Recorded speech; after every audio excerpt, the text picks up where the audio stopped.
weren't some of these people who, when somebody would call you, oh, let me tell you how bad it is. Let me tell you all the horrible details, because you know what you're doing?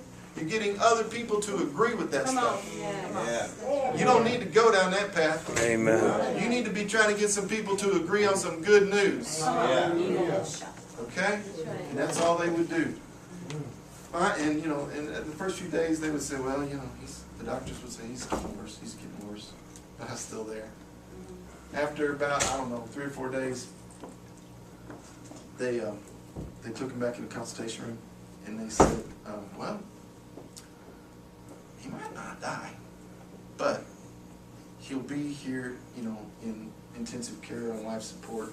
He'll be here, I don't know, at least 6 months, maybe a year. And he may be comatose or unconscious forever, for the rest of his life. That may be it. And if he ever did wake up, he'll never be able to talk again. He'll never be able to walk again. He'll never be able to do any of that stuff. He'll just be vegetative for the rest of life if he does wake up. And once again, my family didn't break down and have a come apart and, you know, just go into weeping and mourning and grieving over all these words of the doctors. They just very kindly took it, said, thank you, you're good doctors. You're just wrong. And when they went down the hallway, one of my sons followed the doctors down the hallway and tapped him on the shoulder and said, excuse me, sir, would you do me a favor? If you have any more of these bad reports, would you bring them to me and my brother and quit telling my mom? Okay? Because we didn't want her to hear this stuff anymore. And they were, well, we understand why people get into this kind of emotional denial. He was like, no, sir, my daddy's coming back real soon. I'm like, well, we're glad that you have, you know, those blues. But anyway, I didn't realize the time involvement.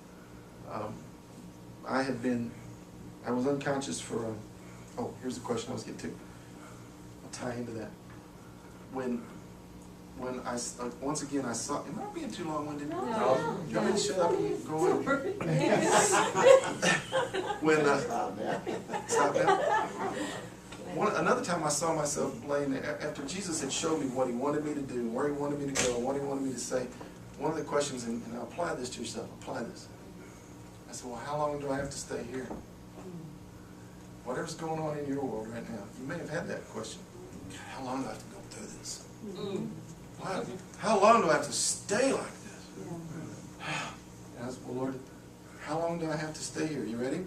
The answer? Apply it to yourself. I said, that's entirely up to you. That's entirely up to you. I didn't, quote, go to heaven. I wasn't one of these people that says, well, you know, I went to heaven. I could, wish I could, but didn't. Maybe I don't wish I did. Could, whatever.